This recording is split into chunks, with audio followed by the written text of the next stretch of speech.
Здравствуйте, меня зовут Виктория Лаврентьева, я ученица 10 В-класса Саха-политехнического лицея города Якутска. Тема моей исследовательской работы – номинативное поле концептов цвета Юрюн-Хара как объективация культурного кода нации на материале якутских пословиц. Пословицы являются ценнейшим источником сведений о культуре менталитета народа. В якутских паремиях выявляется круг цветовых концептов, которые можно считать основными источниками для осмысления специфики национальной культуры народа. Выбор темы исследовательской работы продиктован необходимостью углубленного изучения концептуализации признаков цвета, совокупности лексических единиц, как национально-культурный компонент, как универсальный элемент человеческого опыта. В исследовании впервые акцентируется внимание на построении номинативного поля концептов цвета Юрюн-Хара в контексте якутских пословиц, как одного из элементов кодирования информации о нравственных понятиях бытия, таких как свет и тьма, жизнь и смерть, добро и зло в якутской национальной культуре. Результаты работы могут быть использованы при сравнительном изучении и анализе этнокультурной картины мира якутов и других народов. Для достижения поставленных целей работы решались следующие задачи, которые обусловили изучение номинативного поля концептов цвета Юрюн-Хара. С момента своего возникновения цветовой символизм в якутской культуре самым тесным образом был связан с магией и религией. Цвет рассматривался как атрибут магических, сакральных, божественных сил, а в определенных случаях как само божество Юрюн-Артойон.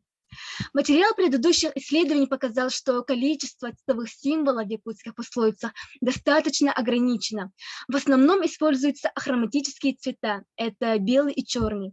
В языковой картине мира народа Саха значимость бинарных оппозиций нравственно-этического порядка концептов Юрюн-Хара обусловлена традицией и обычаями якутов, что проявляется в борьбе добра и зла. Для установления номинативного поля концептов цвета Юрюн-Хара в якутских пословицах первым этапом является создание ассоциативного поля данных концептов в якутском языке. Результаты проведенного нами семантического анализа позволяют сделать некоторые частные выводы, что в якутской языковой картине мира концепт Юрюн выступает в качестве оценочного выражения доброжелательности, благоприятного отношения между субъектами и вербализует положительные понятия «ютё» – «добро». Отличительной особенностью концепта Хара является номинирование базовых категорий как проявление аморальных действий, которые направлены против истинной человеческой природы.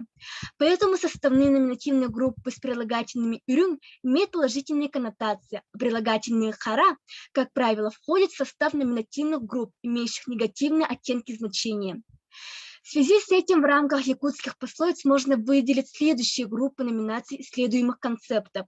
Это слова, характеризующие нравственно-этические чувства, слова, выражающие оценку качества или действия, и слова, характеризующие материальную сторону действительности. Анализ номинативного поля интерпретации цветовых концептов показал, что ядерные центры концептов являются мультикультурными. Их можно представить в виде шаровой модели, в центре которой находится ядро, а вокруг него смысловые компоненты ближней и дальней периферийной зоны.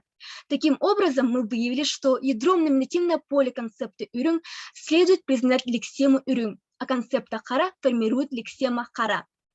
В итоге рассмотрения номинативного поля концепта цвета Юрюн-Хара можно сказать, что в якутских пословицах они наиболее используемы в выражении понятий таких как «ютё-кихе» – добрый человек, «ютё-сана» – добрые намерения, «куаган-сана» – злые намерения, «куаган-бы» – дурной поступок. На основе проведенного анализа нами был сделан вывод о том, что номинативное поле концептов Юрюн-Хара как лингвокогнитивное явление, осуществляемое в координатах язык-человек, может служить ключом к пониманию специфики традиционной культуры якутов. Таким образом, можно сделать вывод, что именно цветонаименование в якутских пословицах, как знаки-символы, выполняет важную семантическую и эмоционально-экспрессивную нагрузку, выявляя специфику концептуального содержания, включающего как национально-культурный компонент. Спасибо за внимание.